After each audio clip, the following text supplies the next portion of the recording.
Welcome back to the channel of study. So आज हम करने वाले हैं NCERT सोल्यूशन क्लास 5 मैथ्स का part 1।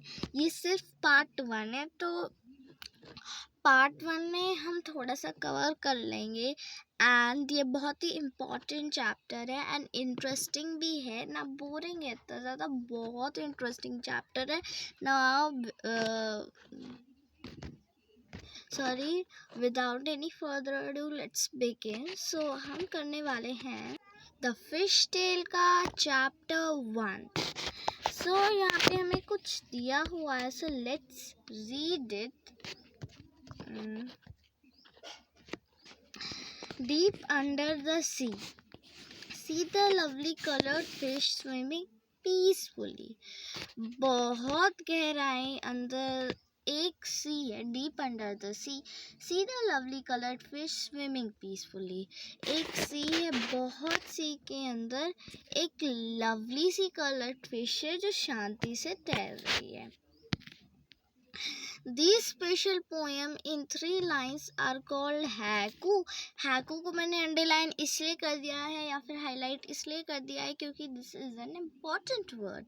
These special poem in 3 lines and called haiku, and ये आ सकता है आपके एग्जाम्स में। अब तो ऑफलाइन एग्जाम्स होंगे, सो व्हाट इज haiku, कहाँ है व्हाट इज हैकू का क्वेश्चन आ जाता है, तो आप लिख सकते हैं दिस की जगह the special poem in 3 lines is called haiku. जो स्पेशल पोएम होती है 3 लाइन्स की, उन्हें हम हैकू कहते हैं।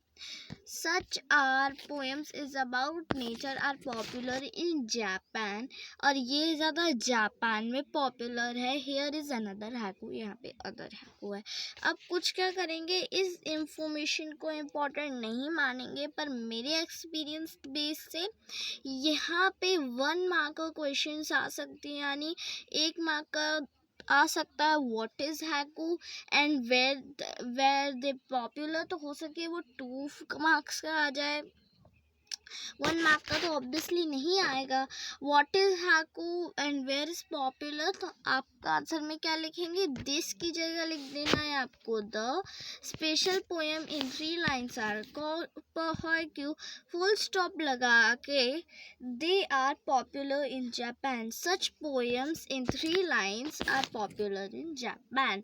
ये आपका आंसर होना चाहिए, क्योंकि पेपर बेस्ड मैं बताती हूँ, मैं भी कह रही हूँ कि नई कॉपी है। अभी इन सबको अंडरलाइन कर दो, और फिर जब PT1 PT2 के पेपर वगैरह हम डिस्कस करेंगे तो हो सके ये पोएम आ जाए, पर this is in important line, आपको इसे अभी करना है। मैं इसे बार बार कर रही हूँ, सो प्लीज़ अंडरलाइन इट। और हमने भी यहाँ पे हैकू और जापान को अंडरलाइन कर दिया है, आपको पेन से पूरा अंडरलाइन कर देना है, आपको पेंसिल यूज़ करनी है। सो 1 मार्क ऑफ क्वेश्चंस तो हमने डिस्कस कर दिए। अब वो यहाँ पे बता रहे हैं, यहाँ पे एक दूसरा हैकू है, उससे कि आपको हैकू का कोई एक एग्जाम्पल लिखने को भी आ जाए। So the lake calm smooth still a fish jump and little ripples shake the lake.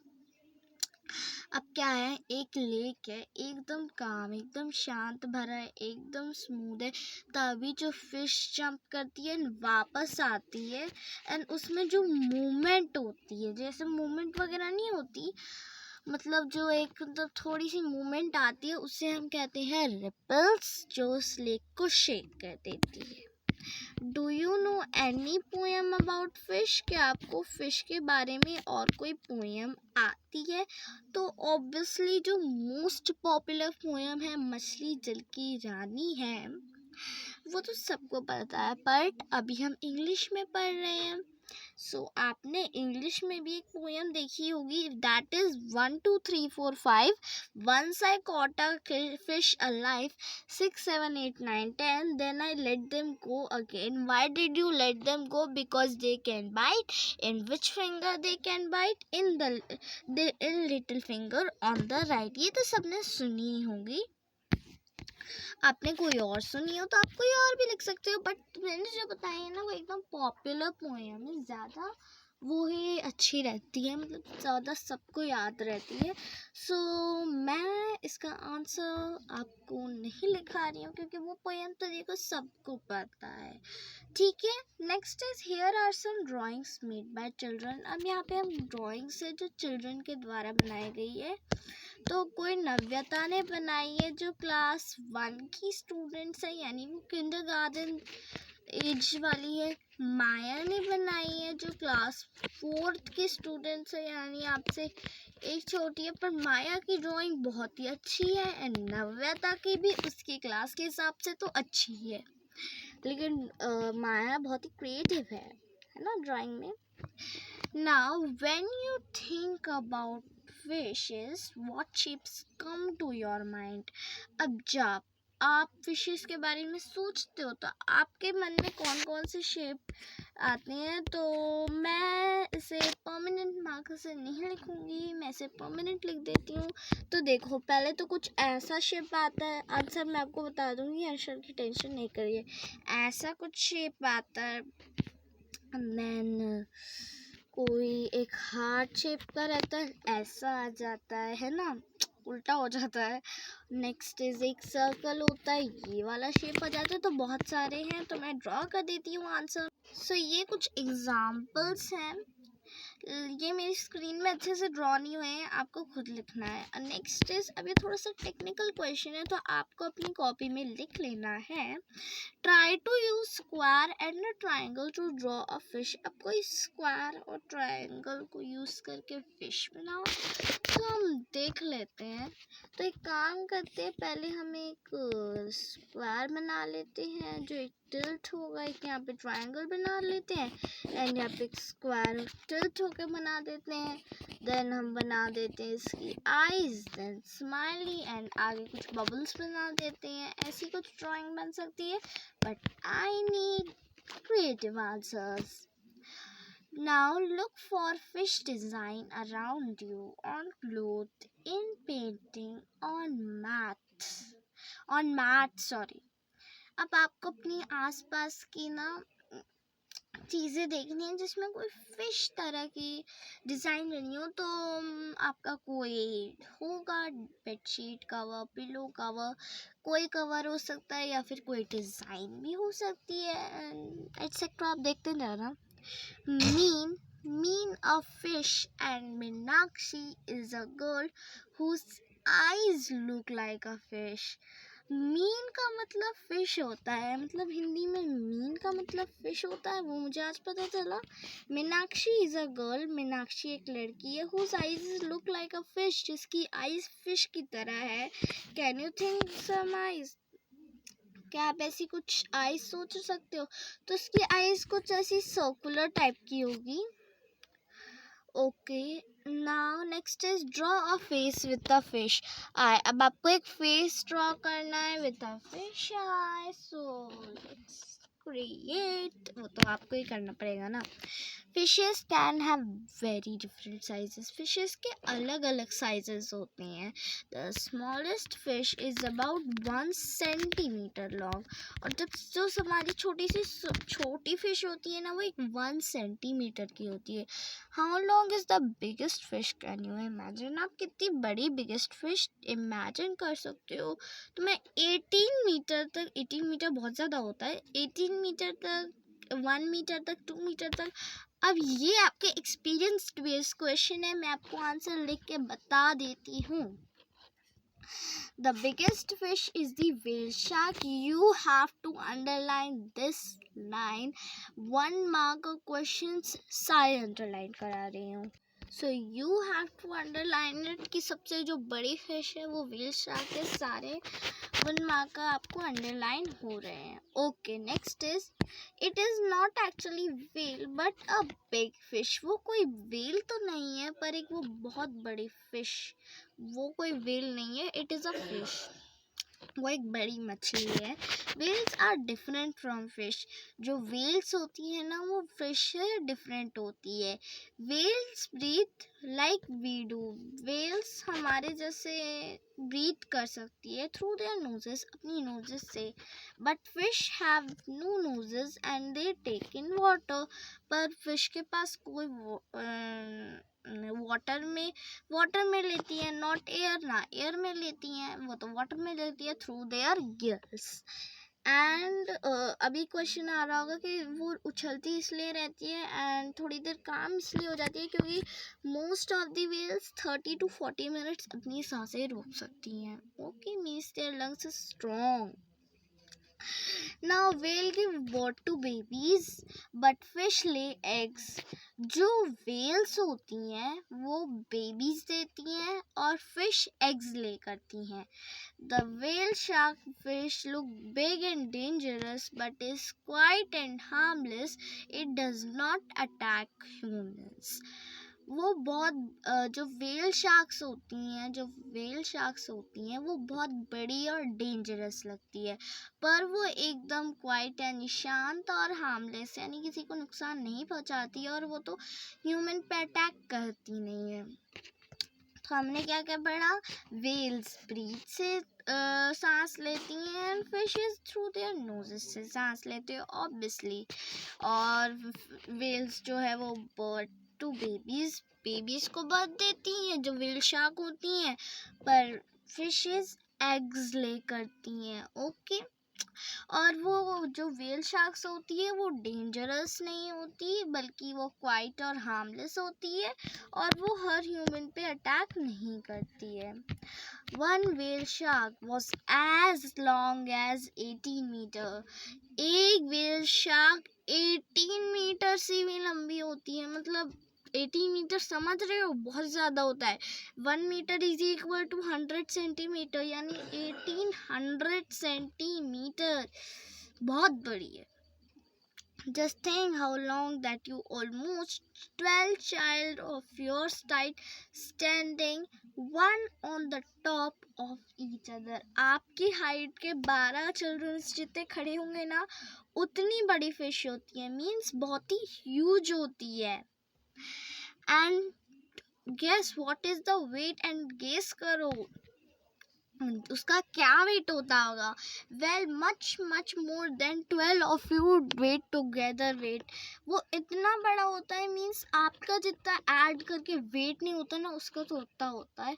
It wait about 1600 kg और ये ऑन एन एवरेज की बात है 16,000 kg होता है, यानी समझ रहे हो 1,16,000। It's very big. Now it's time for questions and answers. Now, about how many kilograms to your weight? आपका वेट कितना है? On an average children का बता रही हूँ, आपको खुद का लिखना है। अगर आप थोड़े से फिट हो तो आपका एवरेज वेट होगा, अगर आपका थोड़ा सा फिट नहीं हो, थोड़े से ओबीस हो तो आपका ज़्यादा वेट होगा। तो लेट्स सी द आंसर। आपको खुद का लिखना है। मैं आपको एक एग्जाम्पल दे रही हूँ। So my weight is 30 kilogram, not mine, I am take example, हो सके आपका ज़्यादा हो, ऑन एन एवरेज की बात कर रही हूँ। So 12 children like you put together will be weight about, यहाँ पे डैश आंसर देना है यानी पूरा आंसर तो नहीं देना है। तो हमें क्या करना पड़ेगा, 30 into 12 करना पड़ेगा और आपको ये आंसर अपनी बुक में लिखना है। Answer is the weight of one children is equal to, आपको अच्छे से आंसर देना है या फिर 30 into 12 भी कर सकते हो। 30 into 12 to 6, oh my god थोड़ी सी स्पेस नहीं है। 30 into 12 ओके 06103 यानी कितना हो गया 360 kg। oh my god। Okay, so what we count here is 360 kg. Okay, let's write it. So यहाँ पे लिखा है 360 kg. Now, how much more does the whale shark weigh than 12 children like you put together? आपको ये अपनी copy में लिख लेना है। अब आपके जैसे whale shark है, आपके 12 children का वेट कितना और करना पड़ेगा। सो हमें क्या करना पड़ेगा, 16,000 डिवाइड बाय 360, 16,000 डिवाइड बाय 360 के टेबल में 160 तो नहीं आएगा, हाँ 1600 आ सकता है। अब कोई को 360 तक तो टेबल नहीं आएगी, सो 360 प्लस 360 इज इक्वल टू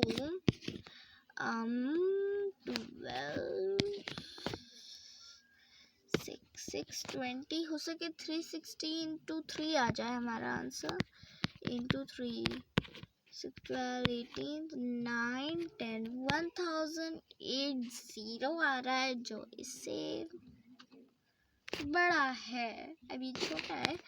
तो इसका मैं आपको आंसर दिखा देती हूँ। अब इसका कैसे करेंगे, 360 अब मेरे को टेबल बनानी पड़ेंगी, सो मुझे वीडियो स्टॉप करना पड़ेगा वरना बहुत टाइम हो जाएगा। Oh this I have made mistakes, यहाँ का 0 कट हो गई, यहाँ का 0 कट होगा। 36 को 1600 से डिवाइड करना है, सो 36 को 5 से मल्टीप्लाई करके देखते हैं, हो सके आंसर आ जाए।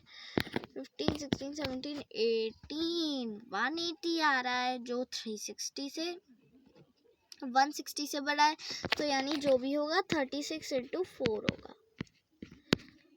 6 4 24, 4 4 4 2 4 12 14 144 आ रहा है। तो हम तो पहले इसे 3 से 4 से करेंगे, 1600 डिवाइड बाय 36। अभी वो जो जीरोस कटने, 3 144 मैंने सिखा दिया आपको ऐसे माइनस करना। 10 में से 4 गया तो कितना बचा, 6 नो यहाँ पे 16, हाँ 5 में से 4 गया तो कितना बचा, 1 एंड 0, यहाँ पे 160 आंसर आ गया।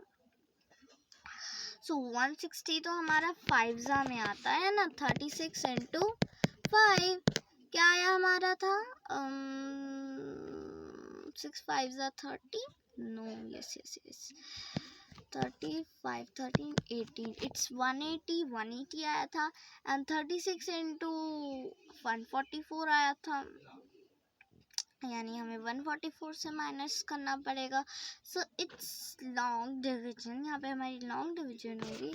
अब 36 इंटू अब 144 से तो कम है, तो 3 लेना पड़ेगा हमें, 144, this will became 10, this will became 5, 10 में से 4 गए तो बचा हमारा 6 1 0, अब 1 6 बचा। अब यहाँ पे पॉइंट लगा देंगे, वैसे पॉइंट वाली डिवीजन तो नहीं आएगी आपका, अप्रॉक्स आंसर आएगा आपका 33।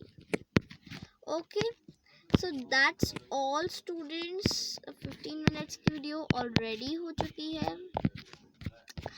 सो आज के लिए इतना ही, एंड जो दिखाया है वो रिविजन करना, एंड थैंक्स फॉर वॉचिंग।